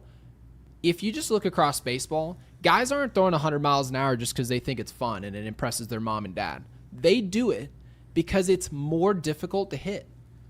It just is. There are pitches that are 97 miles an hour in comparison to a 92 mile an hour fastball. Yes, the ball gets from your hand to the glove faster, but you know what also increases with velocity more times than not? Is spin, backspin out your hand. And that visual that you see when the ball goes through the catcher's glove and it feels like the hitter's hitting underneath the ball, that is a hitter perceiving less spin than what's actually happening in front of their eyes. That's why guys throw so hard. It's not just quickness of the ball getting from point A to point B. So yeah, Adam, I would agree with you. Poor mechanics tend to get exposed with high velocity, but yeah, there's a reason guys are throwing hard. It makes everyone look bad. No, that's for sure. I do kind of get a kick out of how injuries have gone up, but we have analytics to do everything more efficiently, but we can't find anything to do it more efficiently to stop injuries. It's just there's no analytic, like health analytic. There's just not. Like, you would think they would have that by now. It'd be nice, but apparently they don't. So yeah, appreciate the super chat, Adam. Like, hey, throwing 102 like this, your arm is gonna fall off. But yeah, like, it'll give. So what it'll do is it'll mask the pitch you're throwing. It'll literally look like you're throwing directly at the batter. Your arm will fall off over time, but as long as we can kind of deceive the hitter a little bit. Wait till you see the dude from Milwaukee. You think you've seen any? First of all, Paul Skeens. Which one? Wildly. Well, I don't know. Maybe let me look it up in the pronunciation. I'm kidding, but I forgot his name. I did, because obviously he just got called starting up. I believe pitcher. He's a starting pitcher. He's coming up. The chat will know, and they'll be able to obviously look it up as well. I think he's starting Thursday for Milwaukee, and it's against St. Louis. Wait till you see this kid. His arm angle is here. Tommy John. And it is 103. It is unbelievable. Tommy John. Jacob Mizorowski. Oh, the chat's not going to be happy with you. It sounds like a name that could be butchered at any moment. Mike Wazowski. There we go. No. Jacob Mizorowski. I'm looking at him right now, and of course the picture is just like. I'm telling you, it's going to be. His extension is going to be 102 on Savant. It's going to be in the 102nd percentile. I feel bad for St. Louis. He's easily He's an ace. As soon as he shows up, think Steven Strasburg and what he did, right, with that Washington team. Mm-hmm. You're going to see the exact same thing. Oh, my God. Maybe not 18 Ks or anything crazy like that, but you're going to be seeing like those Paul Skeens numbers that you saw his rookie season. You're going to see that again. This dude he was ready for the big leagues for opening day, but you know how these things go. Yeah. No, appreciate you bringing him up. I actually wasn't aware of him, but yes, I know about Roman Anthony having the electric. Dude. He hit a ball like 200 off the pitcher's back today, or I think it was yesterday. Ridiculous. I will always, I don't care if they're on my team or another team. Gary, you and I agree on this.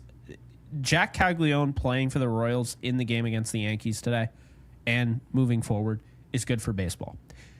Start calling up guys when they're hitting well. Stop it. Who was the guy who said it was terrible again? He was a former executive for the Marlins. Oh, I don't care at all about what he has to say. What was his name again? Fired. And I promise I'm not gonna rip him a new one. I would just, what was his name? Oh, I just said fired because I assumed he got fired. Oh no, yeah, he did get fired. Yes. Yeah. So, chat. Can you guys please put the name in there if you guys can think of what his name is?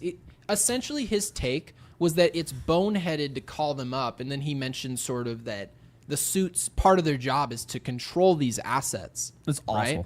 That's terrible. One of the worst takes I've ever seen. They're not this draft is the entertainment. Like it pisses me off hearing that because Dave Sampson.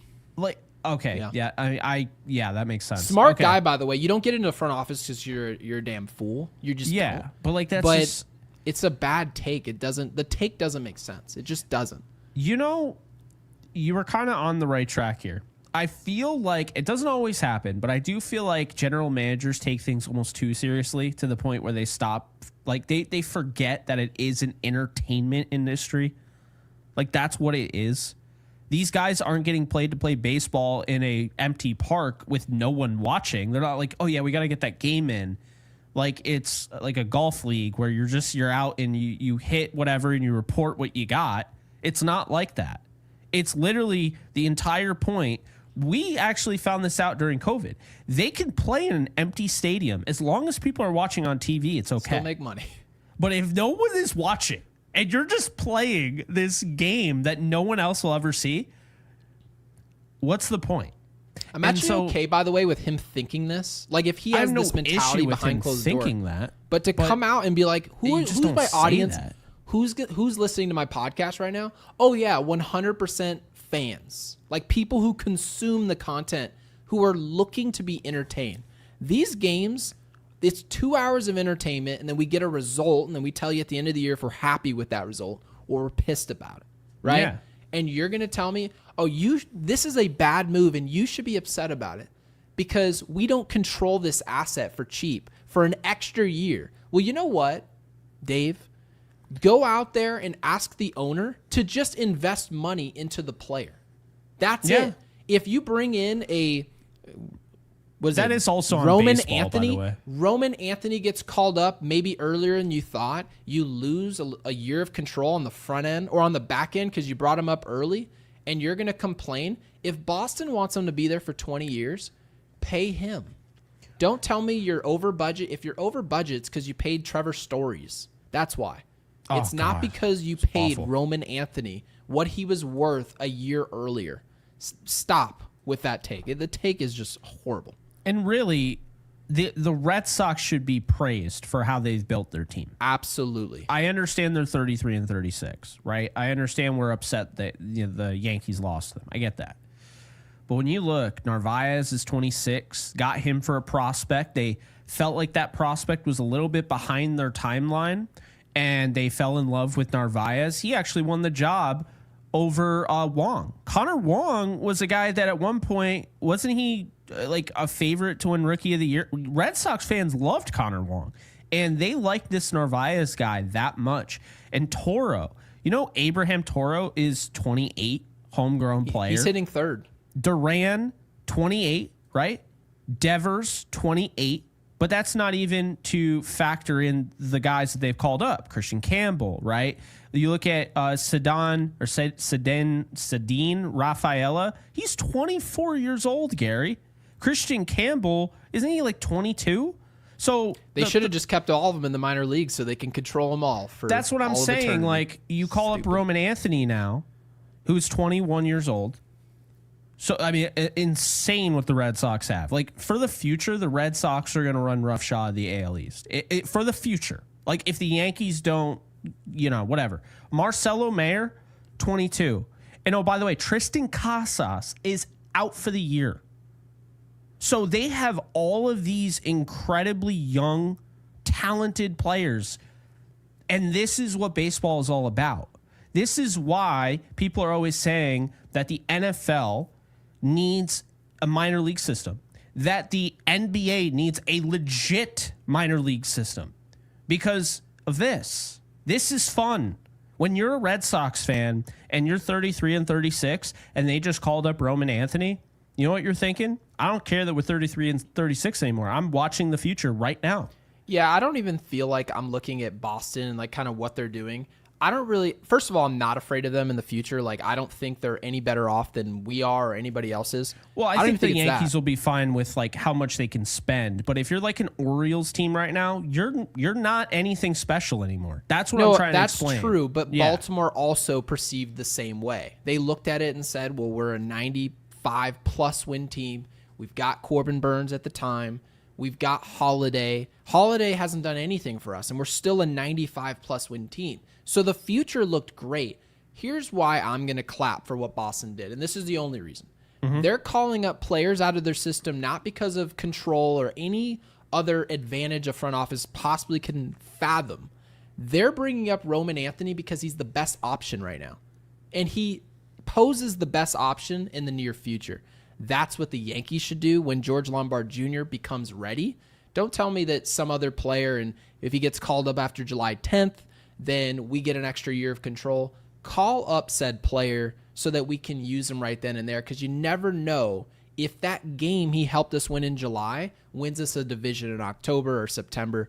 So, yeah, I just think the concept of what they did is so opposite of what Sampson said that I just have to be all aboard it. And it sounds ridiculous that we're obviously rooting for something that Boston did, but that's good for baseball. You want to see great players who deserve to be at the big league level in the big leagues as soon as they're ready. He is ready.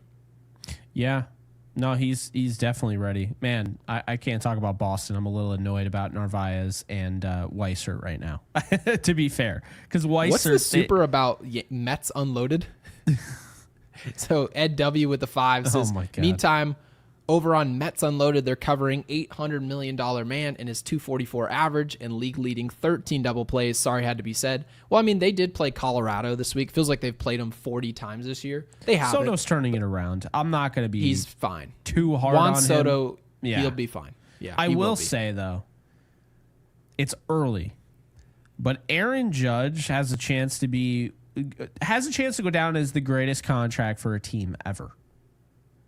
What's his contract exactly? I know to the T of what it is, but can you please read that? I think it's like $360 million. It's ridiculous. Yeah, I just had it up, and of course I totally lost it. Okay, so Aaron Judge, 9 years, $360 million. That's the best bargain in baseball right now. If you looked at the numbers of what Ohtani got and what Juan Soto got, mind you, Ohtani kind of skewed in real value. I know they kind of just punted all his money, put it on the credit card. We'll pay it later. They Klarna'd it. But Juan Soto makes Klarna. He made, oh man, that's amazing, $50+ million. He's making, Juan Soto's getting paid over $125 million in 2025. I don't think people realize this with bonuses and all type of $125 million. Okay, 15 years, $765 million. He's making over $50 million. If Aaron Judge was a free agent this offseason, what are we looking at? We're probably looking at Aaron Judge might be able to turn around and tell him, you're paying me $65 million. You're paying me NBA numbers. Don't even look at when do you think that comes to play? Because at some point or another, this contract is going to be renegotiated or something, right? No. He's not just going to play on this, right? Yes, he will. Is he really? Yes. I mean, I want to put it out there. If he went back and said, I think I'm way better than this contract, I wouldn't have any issues with it. No, you wouldn't have an issue with it, nor would I. But I tell you who would have an issue with it: Hal Steinbrenner and Brian Cashman. They tell him beat rock. I'm telling you, regardless of what you do for a team, ask Ronald Acuna Jr. if he went up to the front office and said, "Hey guys, I'm the best player on the team, and there's not a player even really close to me. I make $12.5 million this year. Do you think you'll renegotiate with me?" They'd be like, "Oh, let's think about it. We'll get back to you tomorrow." They'd show up tomorrow with a pizza party and a beer. They wouldn't give you nothing, not an extra dollar. I promise you. A pizza party and a beer. I'm telling you, call your boss right now, regardless of where you work, and say, "Hey, man, will you give me a 40% increase? I'm one of our best employees." What does your boss do? He calls you and he sends you a Papa John's. My God. No, there's no opt out. I think I saw that in the comments section. Yes. PS5 over there. No, there's no opt out in his deal. He has a full no trade clause, and it was the largest average salary contract for a position player in MLB history at signing, and largest total value free agent contract in MLB history at signing. Now, both have, of course, been eclipsed, but yeah, if Judge keeps this up, I mean, this contract is going to look like the greatest bargain in the history of baseball. It is the best bargain. He's selling the hell out of jerseys. Yeah. He rakes. He's showing that he can stay on the field. There's nothing else you can do. There's nothing. The only player that's more marketable is Shohei Ohtani, and there's a reason that he went to Los Angeles, and there are people in Japan can watch this. It's international. That's huge. And there's a reason he got $700 million, and people said that was an overpay. I was like, you guys are crazy. Overpay. These players, you guys have any idea how much money? Was paid because of his age. That's why he was paid that much money. People don't get that. Can you imagine how much money Derek Jeter made the Yankees? I know. Please. It's crazy. But I don't know. All right. So we covered everything, even then some. This has probably been one of the most informational episodes I think we've ever put out. I can't even believe how much information we just threw at people. So hopefully you guys enjoyed that. So to wrap it up, we are going to go into our Profit X segment because tomorrow, and we'll preview tomorrow's game while we're at it, it's Clark Schmidt versus Chris. I love that. Damn it. And not on the mispronunciation episode of Yankees Unloaded, and I call Chris Bubich Crick. I'm writing that down. Perfect. At least so I didn't mess up Clark his last Schmidt? name. That would have been bad. Is that what you said? It was Clark? It's Clark Schmidt versus Chris Bubich. Okay. I mean, Kansas City's throwing some arms against us. I mean, Noah Cameron he left today's start with an ERA of 2.17. So that tells you how good he's been. He's been great. And he really didn't get touched up outside of that Wells, which Wells had the best at bat of the day. That 3-run jack in the fourth inning was just an electric at bat. So let's save this. We have 2 more super chats, so let's save these super chats for after because I want to give them full, appreciation. Are we throwing Profit X up on the screen? Yes, it's just taking forever. I don't know what's going on. All right, there we go. We'll make this very short, but yeah. So I got to be honest with you, the 1 through 5 innings, I don't like this at all because I don't trust Clark Schmidt right now. I just don't. I feel like I could see it going one of 2 ways. Right now, I can't bet against this offense, Gary. So let's just go. Let's see. Strikeouts here. Schmidt's at 4.5. I might only go with the fact that I'm not even going to say the Yankees win. I'm going to go with total bases here. Okay. So we got a lefty on the mound tomorrow. I think. Let's see here. What do you got, Gary? Well, it seems like we're teeing up. Wait, hold on a second. I'm going to go back to Paul Goldschmidt. He didn't get it today. Fell 1 short. I'm going to go with Paul Goldschmidt. Righty against the lefty. Okay, so we might have a back-to-back days of Ben Rice not playing. Yeah. I'll go ahead and say Paul Goldschmidt over 1.5 total bases. Mm-hmm. God, you just feel like I was just scanning names in my head, thinking, oh, Grisham probably won't play tomorrow, but he had 2 hits, so he'll probably be hitting third. This is probably a game where you don't want to make too many picks. Oh, Anthony Volpe over 1.5 total bases. There you have it. I like that. Volpe His ops is over Goldschmidt. 900 against lefties. Goldschmidt, Volpe. Ride with the guys who are dominant against lefties. Volpe is. So you guys can argue with your mother. His numbers are great against left-handed pitching. I'm rolling with it tomorrow. I have no idea who wins, so I'll steer clear of that. But yeah, Volpe and Goldschmidt, I like that for sure. All right. Cool. So, of course, you can use our code YANKSU when you sign up for ProfitX. So be sure to check out. The link is in the description below. All right. Let's wrap it up the right way. Brian Fuchs with the 5 here. Appreciate you, Brian. We talk Lombard a lot, but we need to put Rock Reggio on the radar. Dude is having a phenomenal season and could be next season's second baseman. So I actually brought him up, was it a week ago, 2 weeks ago, Gary? I put him on the Yankees Unloaded radar. I almost said radar. That's how you know we got to end this show soon. It's late. So, yeah, right now, Rock Reggio got called up to Double-A. He has a 12.22 OPS. He's hitting .333. He's got an 889 slugging. Now, he's only played 6 games. He's got 4 power's homers. there. They're losing baseballs in a hurry. Yeah. So this is a guy that has hit 22 home runs in his minor league career since 2023. Okay. Actually, since 2024, since he didn't have any home runs in 2023. So that's really good in the minors. For his career, it doesn't look so great because of how he started. Like he was kind of a late bloomer, but I think what we're seeing here is this 23-year-old is mashing baseballs. And, man, if you get a chance to go to Somerset and check out the Patriots, I mean, especially right now, they have Stanton in the lineup. But you got Rock Reggio, you got Spencer Jones, you got Lombard Jr., you got Rafael Flores. And, of course, goes back to the Yankees, like, oh, yeah, we're going to keep him in Double-A, not move him to Triple-A. Brendan Beck, good example, absolutely just shoved today. You look at some of the numbers of these players, Gary, it's ridiculous. It's like, why are they still there? I mean, Flores he has 11 home runs this year. I just can't get over Rock. His name is Rock Reggio.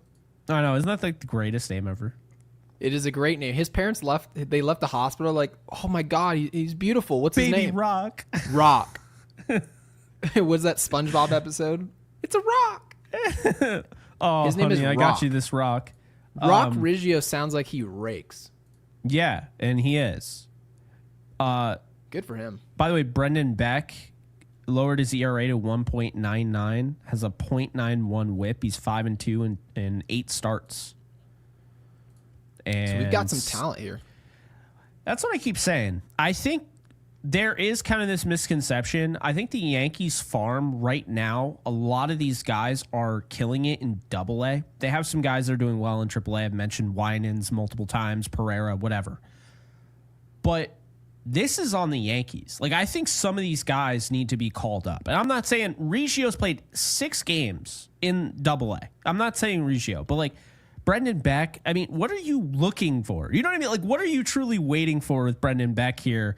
If he's pitched 49 2/3 innings and has a .91 whip and an ERA below 2. We need control. What are we actually exactly? So that's why I like that this was brought up, and I like the way we kind of position this, because it goes back to the Samson thing that you were talking about. This is BS right here, because I do believe right now the Yankees bullpen isn't very good.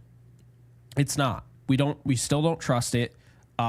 Yeri De Los Santos is probably the only one that I could say could go 3 innings in a pinch. So he's probably the only long reliever that you have.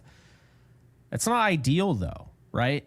And then you don't even have guys that can really get outs. I mean, I know Tim Hill got that pop-up, and, man, it looked like he was going to kiss, the sky when that happened. He was so excited to get out of that jam at the end of the game. But Right now, do I trust the bullpen? I absolutely do not. No, real quick, because I will forget, Jake Cousins had a setback. Now, you and I spoke about this earlier, and you had mentioned Jake Cousins, this has been his issue. He can't stay healthy. This is why he's barely pitched. When he pitches, he's fun to watch. He misses bats. He's got some great stuff. But is this a guy that you're going to rely on in October? Nope, it's not. He's not even it shouldn't even be a consideration. Like, you shouldn't even, in your conversation, should never say, yeah, but Jake Cousins should be ready by then. If you say that to yourself, you're a fool. He's just a possibility amongst many. It could happen at some random point. And I can't remember the other name. It was Ben Rortvedt, the man who just never existed for the Yankees. Oh, that's the thing. When Michael Kay said that, that's when I felt vilified. I was like, that was hilarious. He's like, yeah, does he even exist? I've never even seen him. As far as I'm concerned, he was in the trainer's room the whole time. He never played. God. Pointless. It's so funny. And obviously, you feel for the guy. Like, nobody's more disappointed, but you get the deal. This is sports. You got to be ready to do your job. When you're never around, like, forget playing well or playing like crap. Put that to the side. But you're not on the field hardly ever. How am I supposed to project you into 2025 or at the end of it? Like, September? I'm supposed to put you on a mound? Okay, man, come on. No way. It's ridiculous. And then the Ace Avenue with the super, with the 2. Our final ones, make sure we get to it. He says tensions are high with Garcia. Feel a brawl coming. Personally, I think it would be ridiculous to get in a brawl over Garcia. That would be hilarious. Let's wait for better players to get If that's upset. one-sided, okay. Like, if the Royals invoke it because they're 34 and 33, staring literally 500 in the face, that's on them. But the Yankees are 15 games above 500. They don't have those issues. They should not be getting into any of these fights. What would a fight against the Royals do? If he starts thinking about Garcia heading into tomorrow's game, bigger issues. We've got bigger problems. That's not. Yeah. That makes no sense. By the way, this is so funny. I have to point this out. I'm sorry.